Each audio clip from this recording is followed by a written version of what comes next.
juga dengan kita teruskan dengan sesi tanya jawab bagi Bapak Ibu yang ingin untuk menanyakan segala sesuatu mengenai pematerian dapat menuliskan di kolom komentar atau nanti bisa raise hand agar bisa kita langsung tunjuk dan diskusi bersama Ustadz.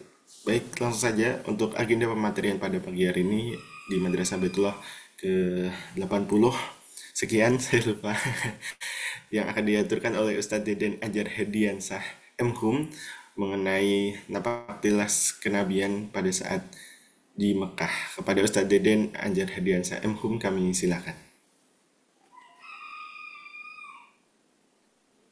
Baik, terima kasih Mas Nizar.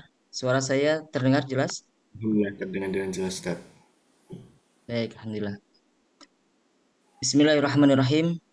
Assalamualaikum warahmatullahi wabarakatuh. Waalaikumsalam warahmatullahi wabarakatuh.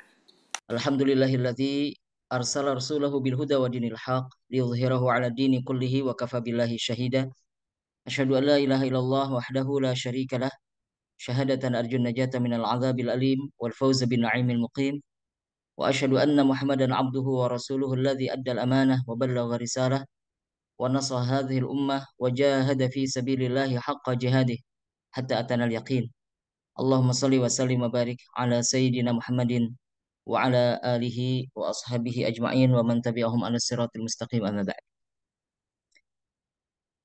Baik, Alhamdulillah, Bapak Ibu semua, Ustadz dan Ustadzah yang dirahmati Allah Subhanahu wa Ta'ala, pada kesempatan pagi hari ini kita bersyukur kepada Allah atas semua limpahan karunia nikmatnya yang tercurah kepada kita semua.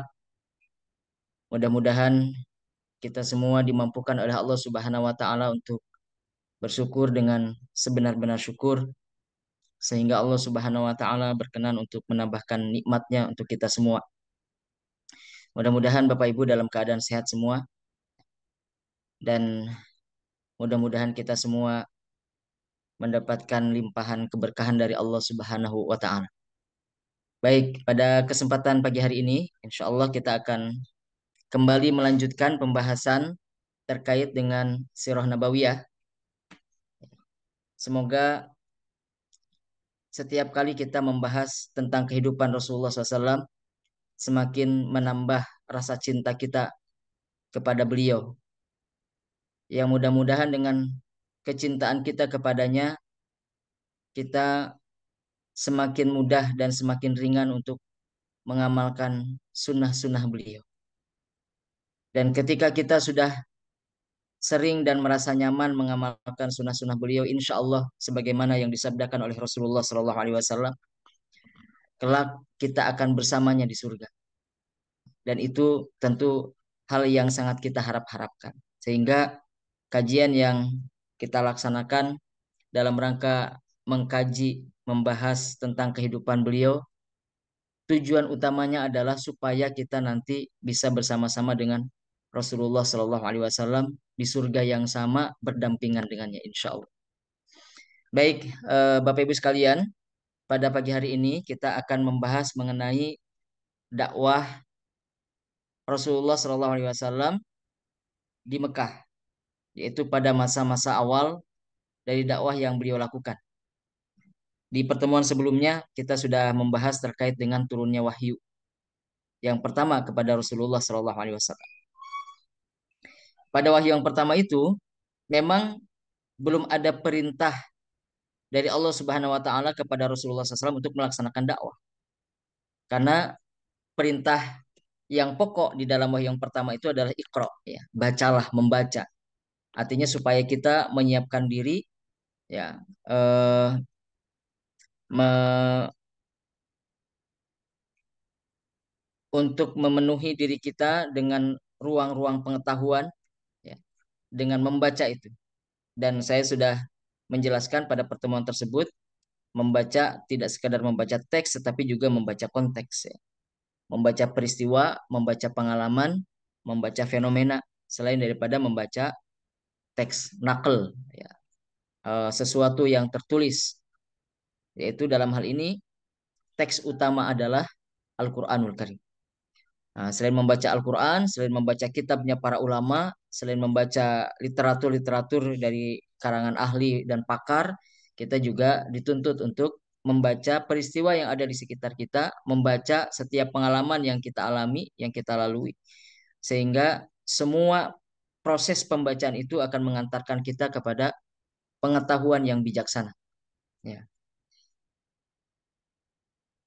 Perintah untuk menyampaikan dakwah baru diturunkan oleh Allah Subhanahu wa taala kepada Rasulullah SAW pada wahyu yang kedua di surah Al-Mudathir ayat pertama sampai ayat yang ketujuh.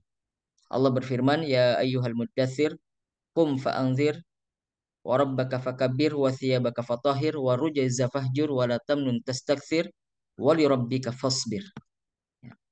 Nah, di dalam rangkaian ayat-ayat itu ada satu perintah di dalamnya, yaitu pada ayat qum fa'anzir.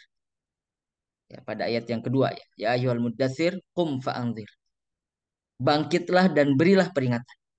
Nah, jadi wahyu yang kedua itulah yang kemudian memberikan perintah secara eksplisit kepada Rasulullah SAW agar Rasulullah SAW memberikan peringatan kepada umatnya, kepada kaumnya. Maka setelah wahyu ini turun, Rasulullah SAW mulai melaksanakan perintah dari Allah Subhanahu Wa Taala itu, yaitu perintah berdakwah. Nah, fokus kita pada pagi hari ini adalah terkait dengan bagaimana langkah-langkah awal dakwah Rasulullah SAW. Dan mudah-mudahan kita bisa mengambil ibrahnya. Ya.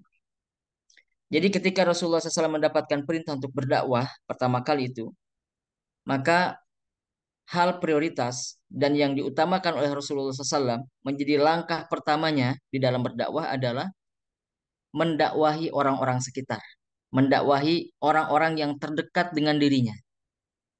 Maka kita mendapati di dalam sejarah ya, orang-orang yang masuk Islam pertama kali as-sabiqunal awwalun atau lebih spesifik lagi al-arba'atul awail al-arba'atu al-awail. Empat orang yang pertama masuk Islam itu adalah semuanya orang-orang yang sangat dekat hubungannya dengan Rasulullah SAW. Bahkan tiga di antaranya adalah orang-orang yang tinggal satu rumah, tinggal di bawah atap yang sama dengan Rasulullah SAW. Yaitu Khadijah binti Khuwailid, Ali bin Abi Thalib, Zaid bin Harithah. Baru yang keempat, memang beliau ini tidak tinggal satu rumah dengan Rasulullah SAW, tetapi berkawan karib, menjadi teman akrab Rasulullah SAW sejak mereka sama-sama masih remaja, yaitu Abu Bakar As-Siddiq radhiyallahu anhu. Nah, nanti kita akan mengupas satu persatu mengapa kemudian empat orang ini yang dipilih oleh Allah Subhanahu wa taala ya, untuk menjadi pendukung awal dakwah Rasulullah Shallallahu alaihi wasallam. Tentu ada hikmah dan ada pelajaran yang bisa kita ambil insya Allah dari peristiwa masuk Islamnya empat orang pertama ya, yaitu Khadijah, Ali, Zaid dan Abu Bakar. Jadi Rasulullah SAW memulai dakwahnya dari orang-orang terdekat. Itu poin pertama. Artinya bahwa kita sebagai mukmin memang diperintahkan oleh Allah Subhanahu wa taala untuk menyampaikan dakwah. Bahkan eh, para ulama menyatakan bahwa hukum dakwah itu adalah fardu ain. Ya, meskipun ada juga yang berpendapat fardu kifayah. Tetapi sebagian besar ulama berpendapat bahwa dakwah itu adalah fardu ain. Kita tentu paham ya apa bedanya fardu ain dengan fardu kifayah.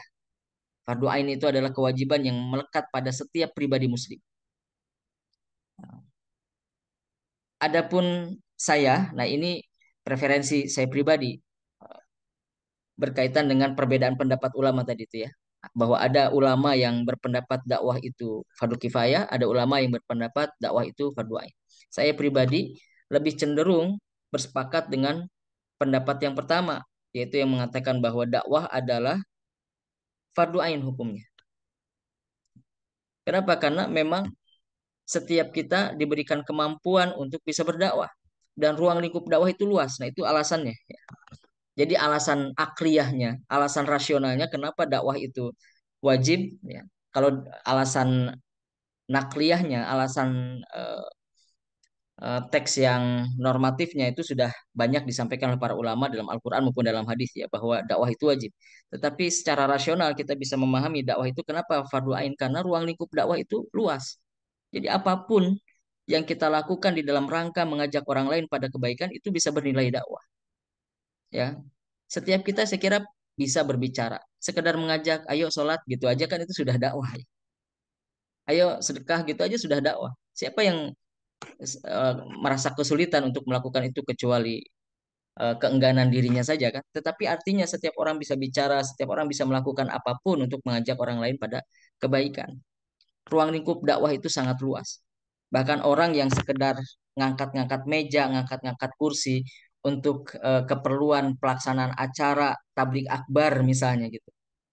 Itu juga adalah bagian daripada dakwah. Dia bagian perkap, ada yang bagian konsumsi gitu ya. Ada bagian penyusun acara dan seterusnya. Selama itu ruang lingkupnya adalah di dalam rangka untuk mengajak pada kebaikan, itu adalah dakwah.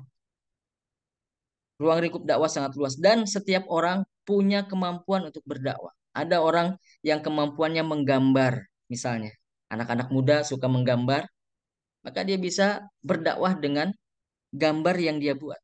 Ada yang buat komik Islami, ada yang buat poster, ada yang melakukan apapun ya dengan kemampuan yang dia miliki untuk mengajak pada kebaikan. Sehingga dakwah itu adalah fardu ain. Nah, maka di dalam pelaksanaan dakwah itu tentu kita harus ittiba kepada Rasulullah Shallallahu Alaihi Wasallam. Nah, kalau kita mengikuti apa yang dilakukan oleh Rasulullah Shallallahu Alaihi Wasallam di dalam dakwahnya, maka hal prioritas, hal pertama yang perlu dilakukan adalah kita memperhatikan orang-orang yang terdekat dengan diri kita sebelum kita memperhatikan orang yang berada nun jauh di sana gitu. Nah, dalam hal ini Rasulullah mencontohkan orang terdekat dengan diri kita itu adalah keluarga. Keluarga adalah orang-orang yang paling berhak mendapatkan dakwah kita. Ya, karena itu tanggung jawab yang melekat pada diri kita itu berlapis-lapis kewajiban kita terhadap keluarga itu. Yang pertama kita memiliki kewajiban dakwah, yang kedua kita wajib dan punya tanggung jawab terhadap keluarga. Ya. Maka sekali lagi keluarga adalah orang-orang yang paling berhak untuk mendapatkan dakwah yang kita sampaikan. Ya, keluarga itu bisa ayah, ibu, kakak, adik, ya. Kalau yang sudah memiliki keluarga intinya masing-masing, ya, suami, istri, anak-anak, mereka adalah orang-orang yang paling berhak mendapatkan dakwah kita. Nah, maka yang dicontohkan oleh Rasulullah Shallallahu Alaihi Wasallam ketika pertama kali mendapatkan perintah dakwah adalah beliau memulai dakwahnya dari lingkaran paling inti, yaitu keluarga beliau. Orang-orang yang tinggal satu rumah dengan Rasulullah Shallallahu Alaihi Wasallam. Khadijah, Ali bin Abi Thalib dan Zaid bin Harithah. Khadijah adalah istri beliau yang sudah beliau nikahi ya selama kurang lebih 15 tahun. Ketika wahyu turun itu kan usia pernikahan Rasulullah dengan Khadijah kurang lebih 15 tahun. Karena Rasulullah mendapatkan wahyu di usia 40 tahun, beliau menikah dengan Khadijah di usia 25 tahun. Sehingga kurang lebih usia pernikahan mereka itu sudah 15 tahun ketika wahyu turun kepada Rasulullah Shallallahu Alaihi Wasallam. Kemudian Ali bin Abi Thalib. Ali bin Abi Thalib itu adalah putra Abu Thalib, artinya beliau merupakan saudara sepupu Rasulullah Shallallahu Alaihi Wasallam yang tinggal di rumah Rasulullah sejak usianya 6 tahun. Jadi ketika Ali itu usia 6 tahun, oleh Rasulullah SAW diminta kepada Abu Thalib agar Ali bisa diasuh oleh Rasulullah SAW. Di antaranya karena ini merupakan balas jasa ya, balas budi Rasulullah yang dahulu ketika Rasulullah masih kecil itu juga pernah diasuh oleh Abu Thalib. Bahkan dalam waktu yang cukup panjang ya. Sejak Rasulullah berusia 8 tahun itu sudah diasuh oleh Abu Thalib sampai beliau menikah. Nah, setelah menikah baru beliau berpisah dengan Abu Thalib. Nah, sebagai balas jasanya maka Rasulullah SAW mengasuh salah satu putra dari Abu Thalib yaitu Ali. Kenapa Rasulullah berinisiatif untuk mengasuh Ali? Karena Rasulullah melihat memang kehidupan Abu Thalib itu merupakan kehidupan yang berkekurangan gitu. Jadi Abu Thalib itu hidupnya sangat sederhana. Sangat sederhana. Makanya Rasulullah juga sebetulnya menganjurkan dan mengajak paman-pamannya yang lain untuk mengasuh anaknya Abu Thalib yang lain. Makanya kita mendapati Ja'far itu juga diasuh oleh Hamzah. Ja'far diasuh oleh Hamzah, kemudian Ali diasuh oleh Rasulullah SAW. Jadi dibagi-bagi gitu.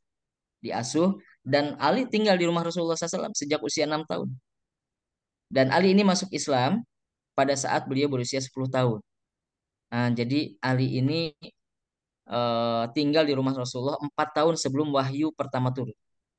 4 tahun sebelum wahyu pertama turun itu Ali sudah tinggal di rumah Rasulullah SAW. Kemudian siapa Zaid bin Haritha? Zaid bin Haritha ini adalah budaknya Rasulullah. Sejak kapan tinggal satu rumah dengan Rasulullah? Sejak Rasulullah menikah dengan Khadijah. Jadi sudah sangat lama. Karena aslinya Zaid ini pada mulanya merupakan budak dari Khadijah. Nanti kita akan kisahkan tentang perjalanan hidup Zaid. Ya. Awalnya, mohon maaf sebentar.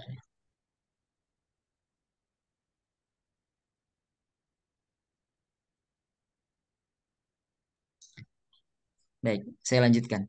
Jadi Zaid pada mulanya adalah budak milik Khadijah. Nah, ketika Khadijah menikah dengan Rasulullah SAW, kemudian Zaid ini dihadiahkan oleh Khadijah kepada Rasulullah SAW dan tinggal satu rumah dengan Rasulullah. Jadi ada Khadijah, ada Ali, ada Zaid, tinggal satu rumah dengan Rasulullah SAW. Nah, kemudian satu orang selebihnya yaitu Abu Bakar As-Siddiq radhiyallahu an.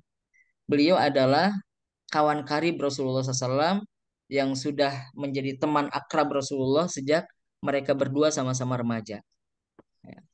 Kenapa mereka berkawan akrab? Karena di dalam banyak riwayat disebutkan ada banyak kemiripan sifat, kemiripan karakter antara Rasulullah dengan Abu Bakar. Misalnya, Abu Bakar itu tidak pernah menyembah berhala seumur hidupnya. Sejak beliau lahir sampai meninggal tidak pernah menyembah berhala. Sebagaimana Rasulullah. Padahal mereka berdua tinggal di lingkungan para penyembah berhala. Hampir semua orang di negeri Mekah saat itu adalah penyembah berhala. Tetapi mereka berdua ini diselamatkan oleh Allah Subhanahu wa taala. Tidak pernah Abu Bakar sekalipun menyembah berhala. Tidak pernah berzina. Tidak pernah minum khamr. Padahal khamr itu adalah budaya mereka, tradisi mereka. Seperti kita sekarang pagi-pagi minum teh gitu. Minum kopi. Orang-orang Mekah biasa di rumah mereka itu punya stok-stok khamr itu ya. Ya, kalau kita di kulkas punya apa namanya stok sirup atau minuman botol dan seterusnya itu. Nah, mereka itu juga punya stok-stok di rumah itu khamr. Jadi sudah tradisi pagi-pagi mereka minumnya minum khamr, nanti siang, sore, malam minum khamr di warung-warung makan. Ya, itu mereka minumnya juga khamr seperti kita memesan es teh, es jeruk gitu kalau di warung. Nah, mereka minumnya khamr. Jadi sudah jadi tradisi, tapi di tengah-tengah tradisi yang seperti itu, Abu Bakar tidak pernah sekalipun mencicipi khamr. Berjudi ketika semua orang banyak yang berjudi, Abu Bakar tidak pernah. Nah, ini kesamaan sifat, kemiripan karakter antara Rasul dengan Abu Bakar sehingga ada chemistry di antara keduanya. Ya. Jadi mereka berkawan akrab karena ada chemistry di antara keduanya. Nah, jadi ini adalah orang-orang yang terhubung sejak lama dengan Rasulullah SAW sebelum beliau diangkat menjadi Nabi dan Rasul. Kepada mereka lah kemudian Rasulullah menyampaikan dakwahnya pertama pertama kali. Baik, sebelum kita eh, mencermati satu persatu ya pribadi-pribadi empat orang yang pertama masuk Islam itu ya al-arba'ah al-awail itu. Maka kita harus menyimpulkan bahwa mengapa orang-orang terdekat ini mau menerima dakwah Rasulullah SAW? Jawabannya adalah karena keteladanan. Ya, karena keteladanan. Jadi berdakwah kepada orang-orang terdekat itu sebetulnya ada sisi lainnya, ada konsekuensinya. Kadang-kadang kita mendakwahi orang-orang terdekat itu tidak lebih mudah dibandingkan dengan mendakwahi orang lain gitu. Orang yang mungkin nun jauh di sana yang tidak terlalu mengenal kita. Kadang-kadang begitu, betul ya. Kadang-kadang kita mendakwahi keluarga, mendakwahi suami atau mendakwahi istri itu tidak lebih mudah kadang-kadang daripada kita mendakwahi orang lain. Ya. Maka prinsip pertama di dalam mendakwahi orang-orang terdekat itu adalah adanya keteladanan. Karena orang-orang terdekat itu mereka yang menyaksikan keseharian kita, ya, sang dai itu, ya, yang mendakwahi, yang menyeru itu tersaksikan, terlihat semua sisinya dalam 24 jam gitu kira-kira, ya. Saya misalnya sebagai seorang suami, ya tentu punya hubungan dengan istri saya dekat, ya setiap hari ada interaksi gitu, sehingga istri saya tahu apakah kekurangan maupun kelebihan yang saya miliki gitu. Ada kekurangan mungkin kalau seorang dai misalnya seorang mubalik ya, Bapak Ibu bisa bayangkan seorang mubalik berceramah di satu masjid gitu. Yang dilihat oleh jamaah, oleh mad'u, oleh audiens adalah yang baik-baik saja kan. Yang disampaikan adalah nilai-nilai kebaikan, ya. Secara performa juga tampak baik begitu. Ketemu hanya 1 jam, mungkin sepekan sekali atau bahkan mungkin sebulan sekali atau hanya sesekali sekali waktu. Maka seseorang bisa menampilkan dirinya dalam performa yang terbaik. Tetapi bayangkan seorang dai itu tinggal di rumah bersama dengan istrinya, tentu istrinya akan mengetahui apapun tentang dirinya termasuk keburukan-keburukannya, kekurangan-kekurangannya. Ya. Nah, itulah konsekuensinya. Satu sisi yang tidak mudah untuk berdakwah kepada orang-orang terdekat itu. Maka yang diperlukan sekali lagi prinsip yang dibutuhkan diperlukan dalam mendakwahi orang-orang terdekat itu adalah keteladanan. Ya. Nah, itulah yang bisa kita lihat pada diri Rasulullah Shallallahu Alaihi Wasallam. 15 tahun Khadijah menikah dengan Rasulullah. Nah, ini yang tidak mudah ya bagi kita untuk mengikutinya. Tetapi kita harus tetap mengikutinya meskipun tidak mudah.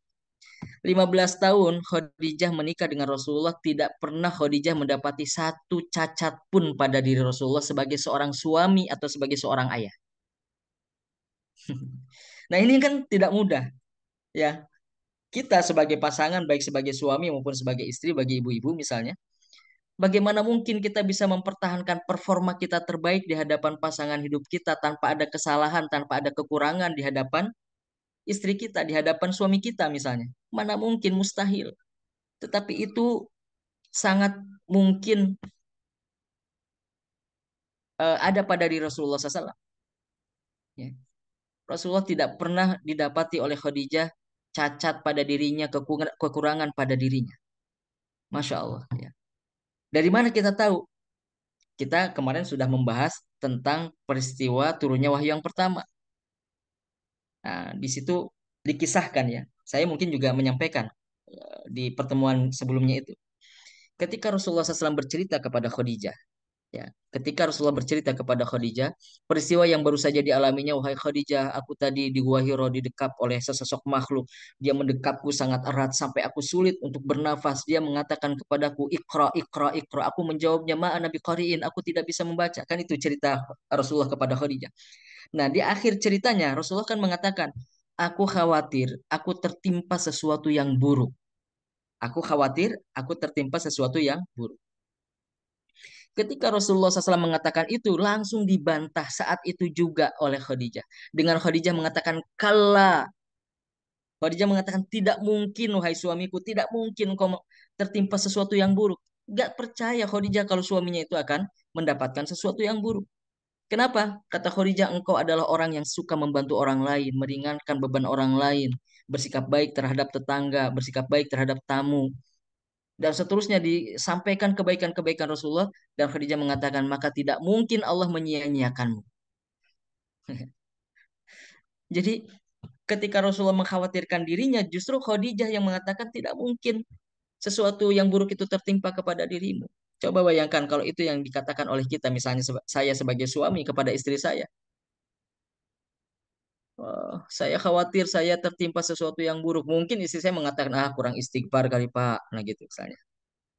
Bapak sih mungkin banyak maksiatnya. Nah, Bapak sih coba ingat-ingat lagi dosanya apa kan kira-kira gitu ya. Kita sebagai manusia biasa itu. Tapi Khadijah tidak mengatakan itu. Justru Khadijah tidak percaya kalau suaminya itu akan tertimpa sesuatu yang buruk karena yang ia saksikan setiap hari 24 jam adalah semua kebaikan Rasulullah SAW.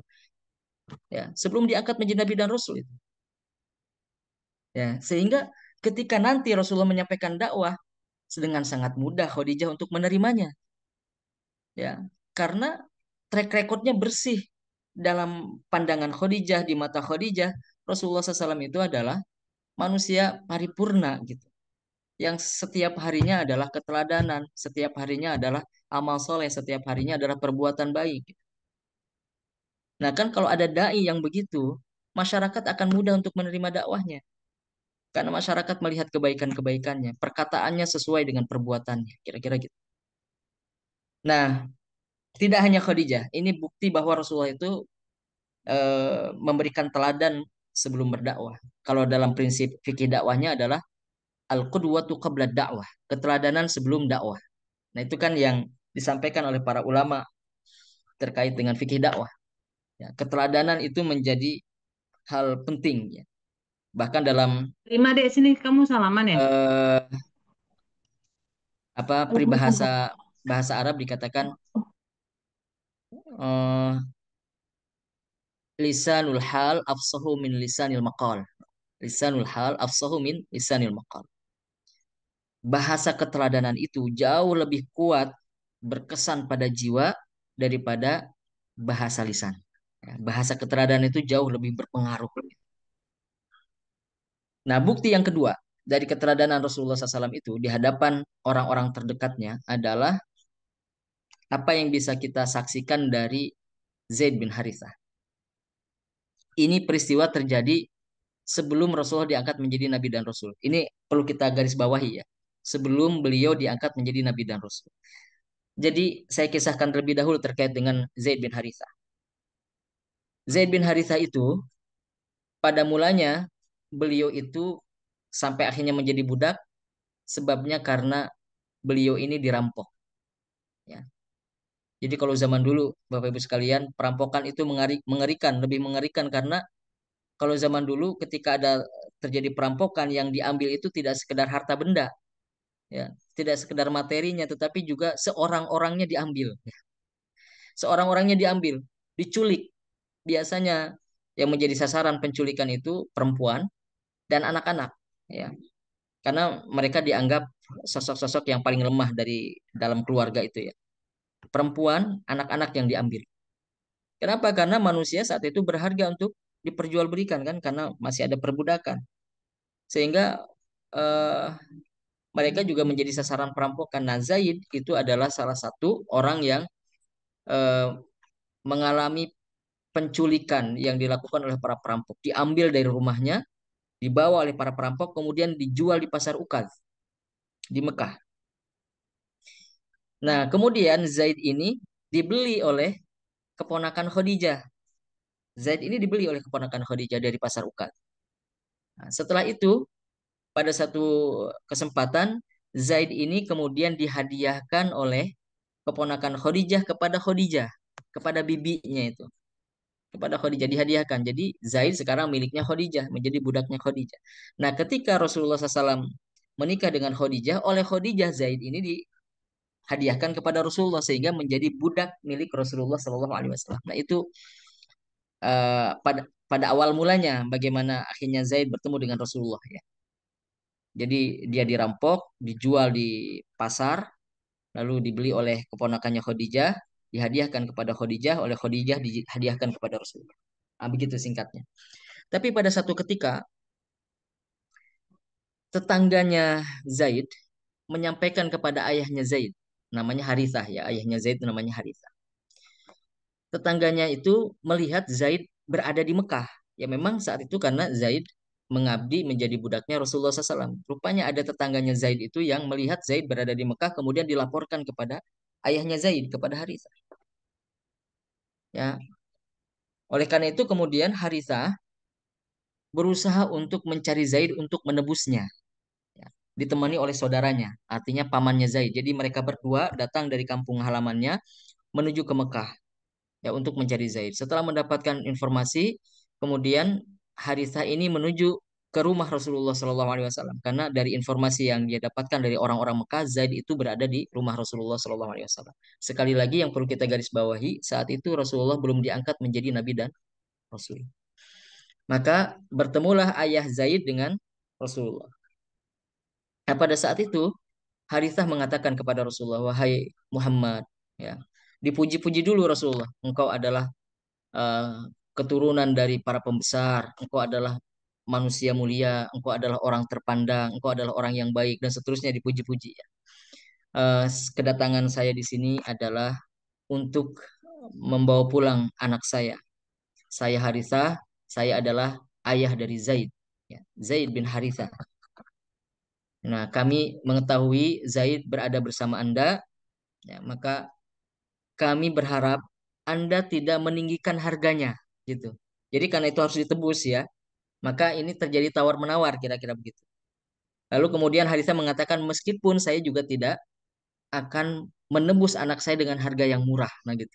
Jadi untuk menghormati anaknya, Harithah tidak akan menebus Zaid dengan harga yang murah, tapi jangan terlalu tinggi kira-kira gitu ya. Jadi kalau sederhananya ya tengah-tengah aja lah harganya. Jangan terlalu tinggi, tapi saya juga tidak akan menebus anak saya dengan harga yang murah. Nah, kemudian Rasulullah merespon. Beliau mengatakan, bagaimana kalau saya berikan tawaran yang lebih baik daripada itu? Apa kata Harithah? Ya kita tanyakan saja anaknya, tanyakan saja kepada Zaid secara langsung. Kalau dia memilih untuk kembali pulang bersama Anda, maka silahkan bawa pulang tanpa harus menebusnya. Nah itu kan menarik ya tawaran itu. Tapi kata Rasulullah, kalau dia memilih untuk tetap tinggal bersamaku, Anda harus menerimanya. Kemudian Harithah langsung menjawab, saya sepakat. Ya, karena dalam pikiran Harithah, Zaid pasti memilih untuk pulang bersama dengannya kan, kembali ke keluarganya, kembali ke kampung halamannya, dan menjadi manusia merdeka gitu. Itu dalam bayangan Harithah sudah pasti menjadi pilihan Zaid. Maka Harithah langsung mengatakan, saya sepakat dengan usulan Anda. Akhirnya Zaid dipanggil oleh Rasulullah. Wahai Zaid, ta'al. Ya, kemari. Datang Zaid. Kemudian Rasulullah bertanya kepada Zaid. Wahai Zaid, apakah kamu mengenali dua orang ini? Ya, ada Harithah dan pamannya Zaid di situ kan. Apakah kamu mengenali dua orang ini? Kata Zaid, iya. Wahai Muhammad, saya sangat mengenalnya. Siapa mereka? Kata Rasulullah.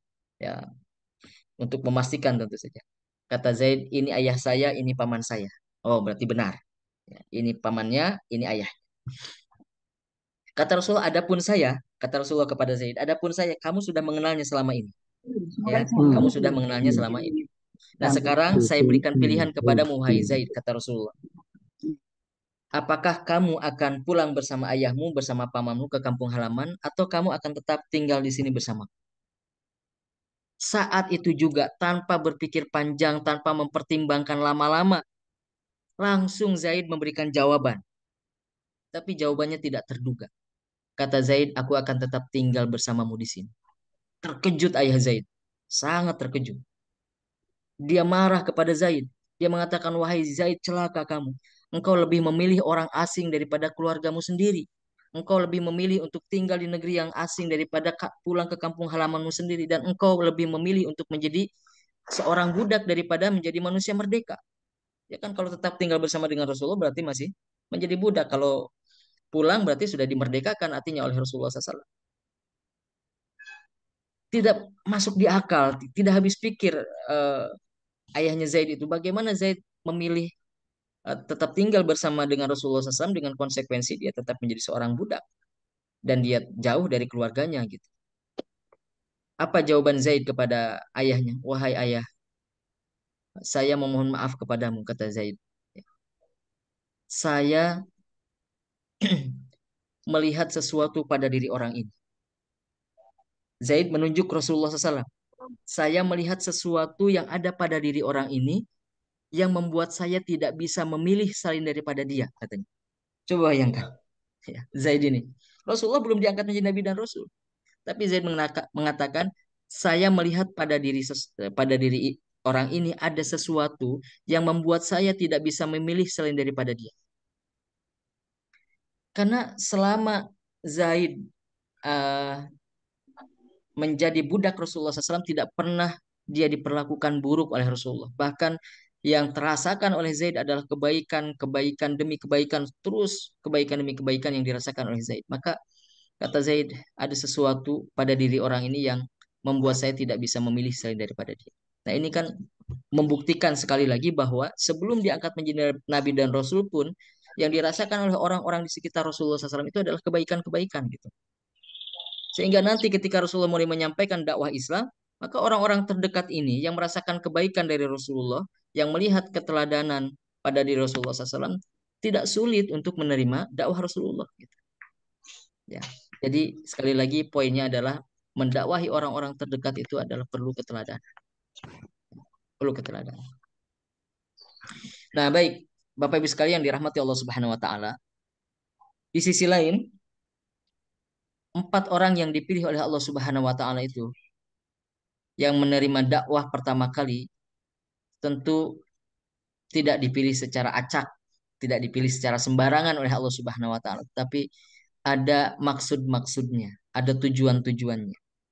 Ya, tentu kita tidak betul-betul bisa memastikan ya karena itu semua adalah kehendak Allah Subhanahu wa taala, tetapi kita bisa mengambil ibrah, bisa mengambil pelajarannya.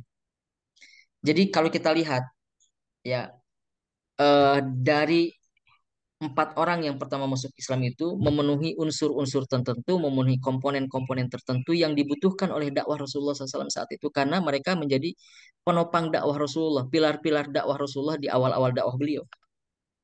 Yang membantu dakwah Rasulullah, yang mensupport dakwah Rasulullah SAW, ya, adalah 4 orang ini: Khadijah, Ali, Zaid, dan Abu Bakar. Kalau kita perhatikan Bapak Ibu sekalian, kalau kita melihat 4 orang ini dari sudut pandang gender, ya, maka 4 orang ini mewakili, ya. Jadi ada perempuan, ada laki-lakinya. Ya, perempuan diwakili oleh Khadijah, laki-lakinya ada 3 orang. Kalau dilihat dari sisi usia, dari sudut pandang usia, maka juga mewakili dari berbagai usia. Ada anak-anak. Anak-anak itu Ali bin Abi Thalib. Ada yang usia remaja pemuda, yaitu Zaid bin Harithah. Ada yang usia dewasa, Khadijah dan Abu Bakar. Kalau dilihat dari status sosial, juga mewakili. Ada yang berasal dari kalangan budak, kalangan paling rendah. Ya mungkin di masa itu karena ada perbudakan, ya kasta yang paling rendah ada. Zaid bin Harithah. Nanti Zaid itu akan menjadi maula. Maula itu artinya budak yang dimerdekakan tuannya. Ya, karena Zaid nanti dimerdekakan oleh Rasulullah, bahkan kemudian diangkat menjadi anaknya. Nah, kalau dalam bahasa Arab istilahnya bunuwah. Jadi dari abad itu budak, menjadi maula, budak yang dimerdekakan tuannya, kemudian menjadi bunuwah, diangkat menjadi anak. Gitu. Abad, maula, kemudian bunuwah. Ya. Nah, Zaid ini berasal dari kalangan status sosial di level yang paling rendah. Kemudian Ali bin Abi Thalib dari status sosial yang menengah, ya, status sosial menengah. Kemudian yang berasal dari status sosialnya di level di kasta yang tinggi itu ada Khadijah dan Abu Bakar. Ya, ada Khadijah dan Abu Bakar. Baik, jadi mereka ini mewakili banyak aspek, ya, mewakili banyak unsur dan komponen dalam dakwah Rasulullah Shallallahu Alaihi Wasallam. Nah, Bapak Ibu sekalian dirahmati Allah Subhanahu Wa Taala, kita akan melihat masing-masing keistimewaan di antara 4 orang ini. Yang pertama Khadijah. Khadijah itu adalah wanita yang sangat kaya raya. Dia sangat dihormati oleh kaumnya. Bahkan kaumnya memberikan julukan kepada Khadijah At-Tahirah, sang wanita suci. Ya, jadi bukan klaim Khadijah dia mengatakan dirinya adalah wanita suci, tetapi orang-orang Quraisy, orang-orang Mekah memberikan julukan kepada Khadijah itu adalah At-Tahirah, ya, sang wanita suci. Kemudian kaya raya, ya, sehingga Khadijah itu betul-betul terhormat, ya, eh, terpandang di kalangan kaumnya. Dan ada satu hal penting yang eh, menjadi penopang dakwah Rasulullah SAW dari Khadijah ini adalah selain Khadijah itu memberikan dukungan secara moral, ya, memberikan dukungan secara batiniah, ya, tetapi juga memberikan dukungan secara material.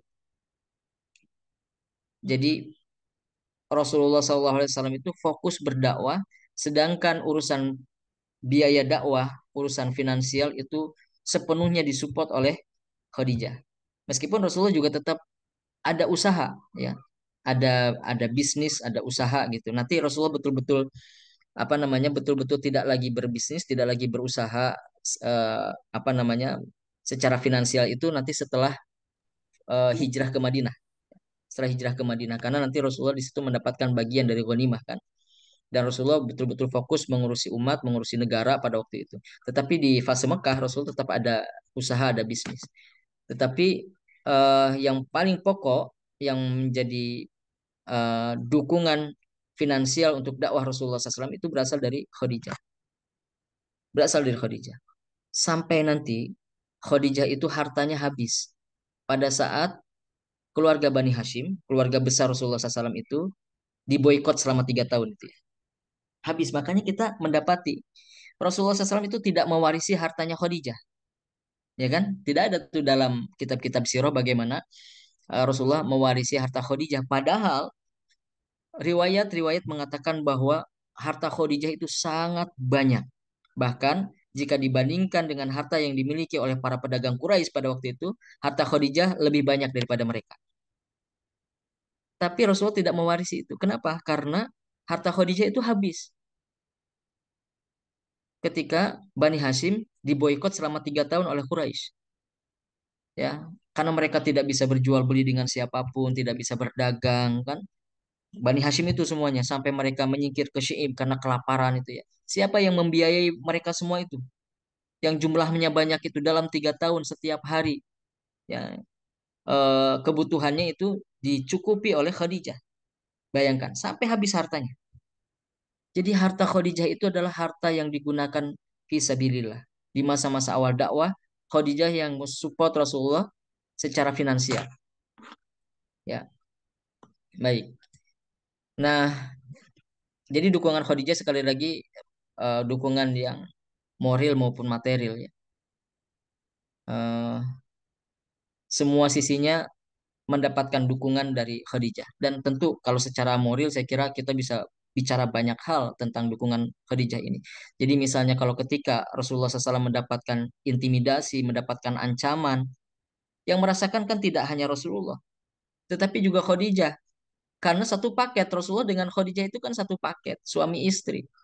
Maka ketika misalnya Rasulullah setiap kali membuka pintu rumahnya itu, di depan pintu itu sudah ada ranting-ranting pohon yang berduri, itu ya, yang diletakkan oleh istrinya Abu Lahab sebagai ekspresi ancaman, ya, diancam, diintimidasi. Yang merasakan itu kan tidak hanya Rasulullah tetapi seluruh keluarga Rasulullah termasuk Khadijah. Ya kita bisa bayangkan lah, istri dari seorang pejuang, ya maka dia juga akan merasakan bagaimana ancaman intimidasi yang dirasakan oleh suaminya. Setiap hari suaminya atau beberapa kali suaminya pulang dalam keadaan bajunya sudah dilumuri kotoran karena dilempari oleh orang-orang Quraisy. Kadang kotoran binatang, kadang juga jeroan binatang tuh ya, dilemparkan kepada Rasulullah SAW. Datang dalam keadaan seperti itu. Bapak Ibu bayangkan kalau itu terjadi pada keluarga kita gitu. Misalnya ibu-ibu di sini. Suaminya seorang pejuang mendapatkan intimidasi dari masyarakat. Ya pulang dalam keadaan seperti itu kan yang terintimidasi tidak hanya suaminya tetapi juga istrinya. Dan itu dirasakan juga oleh Khadijah.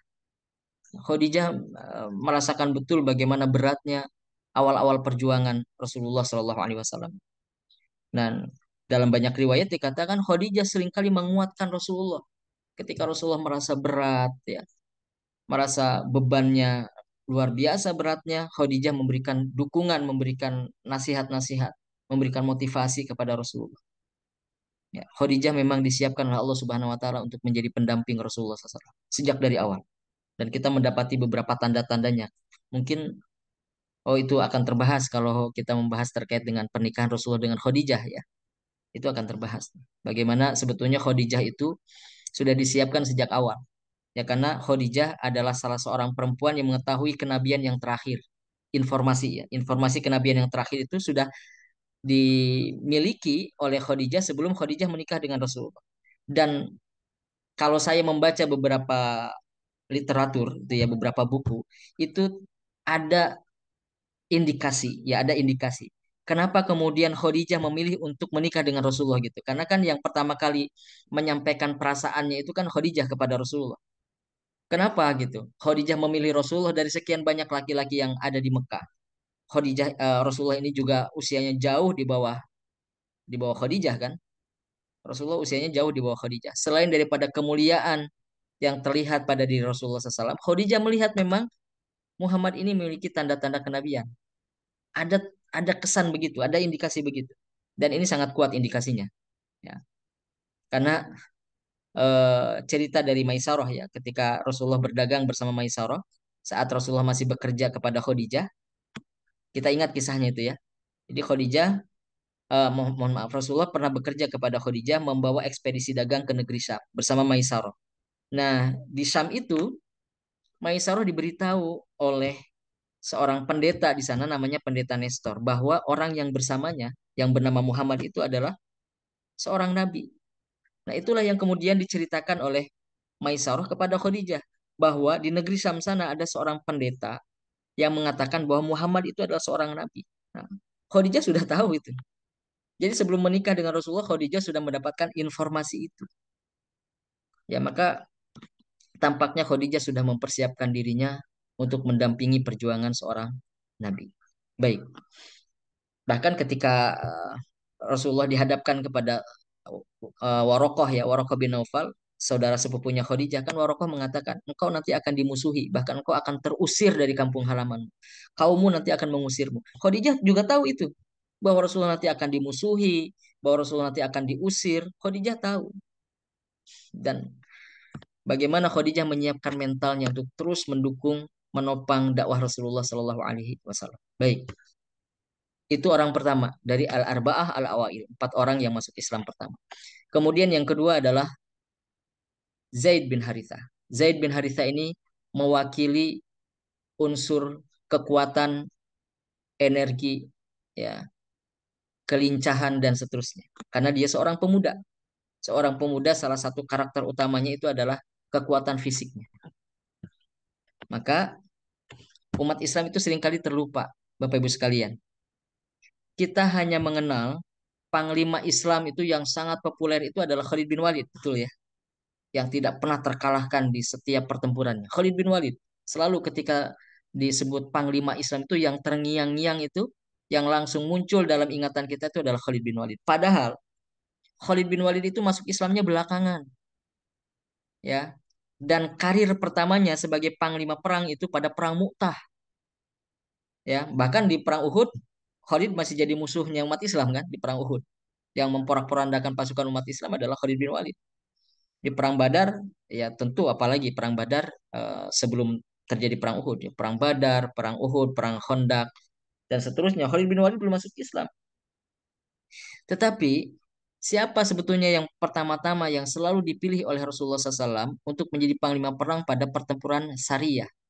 Pertempuran Sariyah itu adalah pertempuran yang tidak diikuti oleh Rasulullah, itu Sariyah. Ya, jadi kalau dalam sirah itu kita mengenal ada Ghazwah, ada Sariyah. Kalau Ghazwah itu artinya perang besar dan Rasulullah ikut di dalamnya. Ya. Tapi kalau Sariyah adalah pasukan yang diutus oleh Rasulullah tanpa Rasulullah ikut berserta dengan pasukan itu. Maka Aisyah pernah mengatakan, ya, Aisyah radhiyallahu anha pernah mengatakan, tidak ada satupun Sariyah yang dikirimkan oleh Rasulullah SAW yang di dalamnya ada Zaid kecuali Rasulullah mengangkat Zaid menjadi panglima perang. Jadi Zaid itu selalu menjadi panglima perang.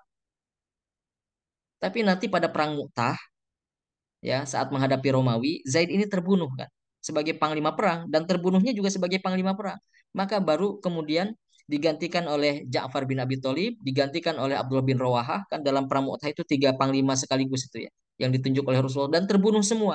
Barulah muncul Khalid bin Walid karena saat itu Khalid sudah masuk Islam yang memimpin pasukan umat Islam pada perang Mu'tah itu. Nah, ini karir pertamanya Khalid ya, debut pertamanya kira-kira gitu dalam pertempuran. Jadi Zaid bin Haritha ini mewakili unsur kekuatan, ya, energi, menopang dakwah Rasulullah itu dengan kekuatan fisiknya. Maka saat Rasulullah berusaha untuk meminta bantuan kepada orang-orang Taif setelah wafatnya Khadijah dan Abu Talib ya. Nah, itu yang menemani Rasulullah ke Taif itu kan Zaid. Kita mendapati ceritanya Rasulullah dilempari batu oleh Zaid, dilindungi. Ya, kalau sekarang semacam pas pampres gitu ya. Siap siaga untuk melindungi Rasulullah SAW. Sampai Zaid itu berdarah di bagian kepalanya. Karena harus melindungi Rasulullah SAW. Jadi Zaid ini menjadi penopang dakwah Rasulullah SAW dengan kekuatan fisiknya.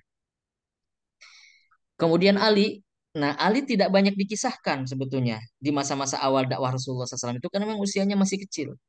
Tapi unsur anak-anak ini adalah orang yang nanti disiapkan untuk peran di masa yang akan datang. Jadi kalau di tengah-tengah masyarakat ini kan kalau di kampung kita ada orang-orang tua, ada anak-anak muda, ada anak-anak kecil. Anak-anak kecil ikut TPA. Ini adalah harapan di masa yang akan datang gitu. Anak-anak muda diharapkan perannya hari ini ya untuk hal-hal teknis, untuk urusan-urusan tentang ide, gagasan, semangat anak-anak muda. Kemudian ada orang-orang tua ya yang hadir di pengajian-pengajian untuk mempersiapkan hari tuanya, mempersiapkan hari kematiannya biasanya gitu kan. Nah, ini semua unsur ada tuh di empat orang yang pertama masuk Islam itu. Ali bin Abi Thalib. Meskipun ada salah satu di antara kisahnya ya. Ali bin Abi Thalib itu pernah mendapati seseorang namanya Abu Dzar Al-Ghifari. Dia datang dari suku Ghifar di luar kota Mekah, ingin bertemu dengan Rasulullah. Tetapi saat itu, untuk bertemu dengan Rasulullah itu bersiko. Karena Rasulullah menjadi musuhnya orang-orang Quraisy pada waktu itu. Sehingga harus sembunyi-sembunyi untuk bisa bertemu dengan Rasulullah. Nah, dia pura-pura datang ke Mekah ya untuk satu keperluan. Tetapi rupanya gerak-gerik Abu Dzar Al-Ghifari itu diketahui oleh Ali yang saat itu usianya masih kecil. Kata Ali, wahai paman, tampaknya Anda memiliki tujuan tertentu datang ke Mekah ini. Padahal seorang anak kecil bisa melihat gerak-gerik orang yang mencurigakan gitu. Kata Abu Dzar, benar, saya ingin bertemu dengan Muhammad. Kata Ali, kalau begitu ikuti saya. Nanti saya akan beri kode, saya akan beri tanda. Kalau tandanya begini, maka paman ikuti saya berjalan. Tapi kalau saya berikan tanda begini, berarti paman berhenti. Nah gitu. Jadi ada tanda-tanda Abu Dzar mengikuti Ali dari belakang tapi nanti dikasih kode. Ini kan semacam apa namanya? Strategi-strategi yang digunakan dalam spionase ya oleh para intelijen. Nah, jadi Abu Dzar ini diantarkan oleh Ali ke Darul Arkom, ke rumahnya Arkom bin Abil Arkom di mana Rasulullah biasanya bersembunyi di sana berkumpul-kumpul bersama para sahabat. Nah, kemudian Abu Bakar, peran Abu Bakar itu adalah sebagai tokoh yang banyak memiliki jaringan. Nah ini, makanya Bapak Ibu sekalian, kita mendapati gelombang kedua yang masuk Islam. Kan gelombang pertama empat orang itu ya. Gelombang pertama. Gelombang kedua yang masuk Islam ada Utsman bin Affan, Zubair bin Awam, Tolha bin Ubaidillah, Sa'ad bin Abi Waqqas, Abdurrahman bin Auf misalnya. Itu gelombang yang kedua masuk Islam. Itu adalah hasil dakwahnya Abu Bakar, bukan dakwahnya Rasulullah. Maksudnya bukan Rasulullah yang bersentuhan langsung dengan mereka ini, tetapi Abu Bakar yang bersentuhan langsung dengan mereka yang kemudian mereka ini masuk Islam. Itu gelombang kedua masuk Islam itu adalah Abu Bakar yang merekrutnya gitu. Ini kan luar biasa. Kenapa? Karena Abu Bakar itu punya jaringan. Dia ini adalah tokoh yang banyak didatangi orang. Rumah beliau itu dalam kitab Tarbiyah Al-Qiyadiyah disebutkan tidak pernah sepi dikunjungi orang. Tidak pernah sepi. Jadi mengantri orang untuk datang kepada Abu Bakar dengan berbagai keperluan. Abu Bakar itu pedagang sehingga juga didatangi oleh para pedagang untuk menjalin relasi bisnis. Abu Bakar itu adalah orang yang punya ilmu sangat langka pada waktu itu, ilmu sejarah dan ilmu nasab. Banyak orang yang ingin belajar kepada Abu Bakar. Jadi dia juga sebagai seorang mualim, sebagai seorang guru, mengajari beberapa anak muda tentang ilmu yang dimilikinya. Kemudian Abu Bakar adalah orang yang sangat baik hati. Jadi Abu Bakar itu kalau menerima tamu royal semuanya dikeluarkan. Sehingga ada orang-orang yang datang ke rumah Abu Bakar itu sekedar icip-icip hidangan, mau menikmati hidangan yang diberikan oleh Abu Bakar gitu. Jadi mulai dari orang yang pragmatis, orang yang pengen dapat keuntungan, ada orang yang pengen belajar eh, ilmu tertentu, ilmu nasab, ilmu sejarah, kemudian ada orang yang mau belajar, mau menjalin relasi bisnis dengan Abu Bakar, banyak didatangi orang itu, rumah Abu Bakar itu. Nah, dan terpandang di kalangan kaumnya. Sehingga dengan posisi kedudukan yang dia miliki itu, dia manfaatkan untuk bisa menyebarkan dakwahnya. Maka terjaringlah para sahabat seperti Utsman bin Affan, Zubair bin Awam, Thalha bin Ubaidillah, Sa'ad bin Abi Waqqas, Abdurrahman bin Auf. Nah, ini mereka anak-anak muda. Jadi anak-anak muda yang sering datang ke rumah Abu Bakar untuk belajar tentang ilmu nasab dan ilmu sejarah. Nah, mereka inilah yang kemudian didakwahi oleh Abu Bakar sehingga mereka menjadi pendukung Islam pada gelombang yang kedua. Nah, gitu. Nah, baik, Bapak Ibu sekalian dirahmati Allah Subhanahu wa taala, kita bisa melihat bagaimana skenario yang telah Allah buat sedemikian rupa ya. Siapa mereka yang apa namanya mendukung dakwah Rasulullah SAW di masa-masa awal dakwah Rasulullah itu. Bukan sembarangan, bukan acak, tetapi sudah Allah siapkan sedemikian rupa mereka adalah orang-orang terpilih yang kemudian nanti betul-betul bisa membantu perjuangan dakwah Rasulullah Shallallahu Alaihi Wasallam.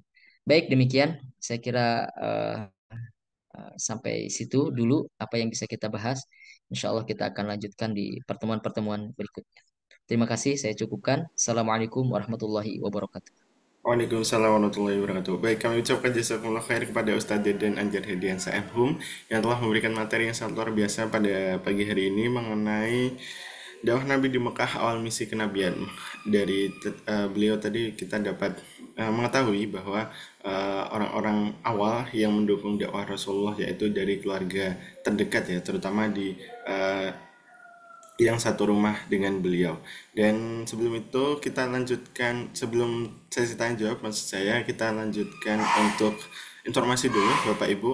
Sebelum nanti tanya jawab, Bapak Ibu bisa mengetik dulu pertanyaannya di kolom komentar atau nanti bisa raise hand untuk nanti saya bacakan langsung kepada Ustadz Deden. Nah, sebelum itu saya sampaikan dulu materi informasi maksud saya dari program-program yang ada di Wonderful Umroh.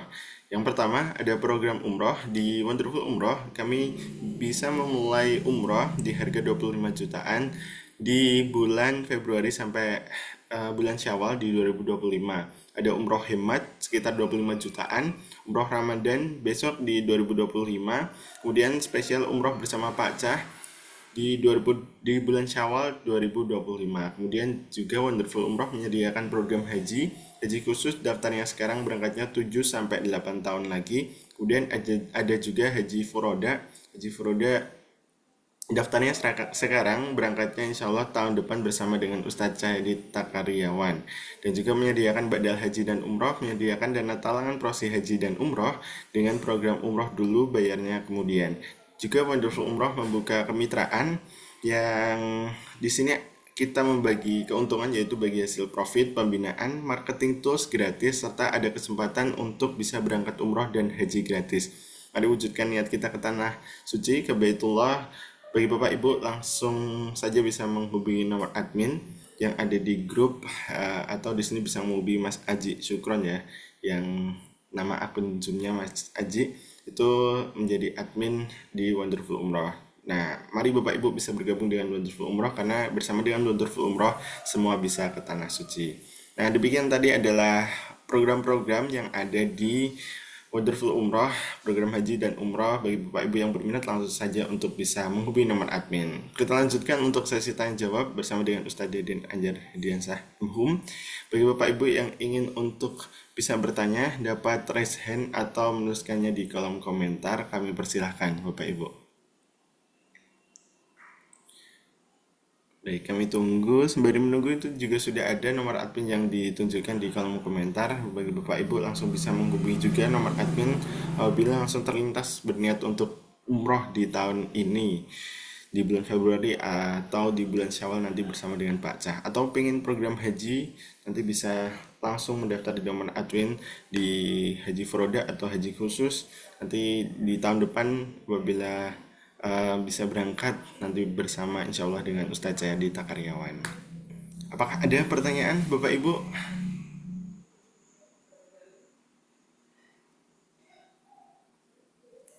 Baik, sepertinya belum ada Ustadz.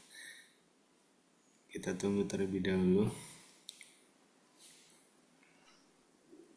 Nggak apa-apa kalau tidak ada. Baik Ustadz, sebenarnya belum ada. Apabila belum ada mungkin dari Ustadz bisa closing statement nih. Kalau belum ada pertanyaan, kami silakan Ustadz. Baik, ya mudah-mudahan apa yang kita bahas juga pada pagi hari ini bisa menjadi motivasi kita, semangat kita untuk bisa eh, melaksanakan ibadah umroh dan haji gitu ya. Kita akan betul-betul bisa menghayati ya kehidupan Rasulullah SAW itu kalau kita mendatangi tempat bersejarah di mana dulu Rasulullah SAW tinggal hidup bersama dengan Khadijah gitu. Tempat-tempat yang didatangi oleh Rasulullah SAW itu akan betul-betul sangat eh, sangat indah ya. Jadi kalau kita belajar sirah, datang ke tempatnya langsung, nah itu itu akan sangat berkesan ya, insya Allah. Baik, demikian closing statement dari Ustadz Dede Anjar Hediansah.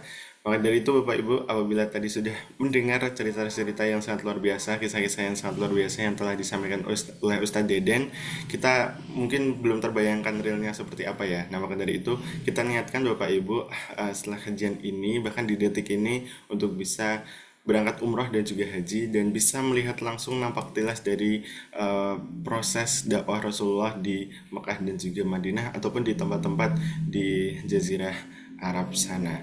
Dan Bapak Ibu, demikian untuk sesi tanya jawab dan juga sesi diskusi pematerian pada pagi hari ini. Berarti kita sudah sampai di penghujung acara. Apabila Bapak Ibu ada pertanyaan ataupun pengen tanya-tanya mengenai program umroh dan juga haji di Bantul Umroh, langsung saja menghubungi nomor admin, atau nanti apabila pertanyaan mengenai materi kita pada pagi hari nanti juga bisa ditanyakan ke admin. Dan itu saja, kami mewakili panitia yang bertugas. Apabila ada kurang lebihnya mohon maaf. Kita akhiri dengan baca hamdalah. Alhamdulillahirabbil alamin, subhanakallahumma wabihamdika, asyhadu an la ilaha illa anta, astaghfiruka wa atubu ilaik. Terima kasih. Assalamualaikum warahmatullahi wabarakatuh. Waalaikumsalam warahmatullahi wabarakatuh. Oh, jazakallah Ustaz. Ini Ustaz. Kron, mohon pamit ya. Assalamualaikum. Sampai jumpa di Wonderful. Jazakallah khairan. Sampai jumpa pekan depan ya Bapak Ibu. Selamat melanjutkan aktivitas Sabtu paginya.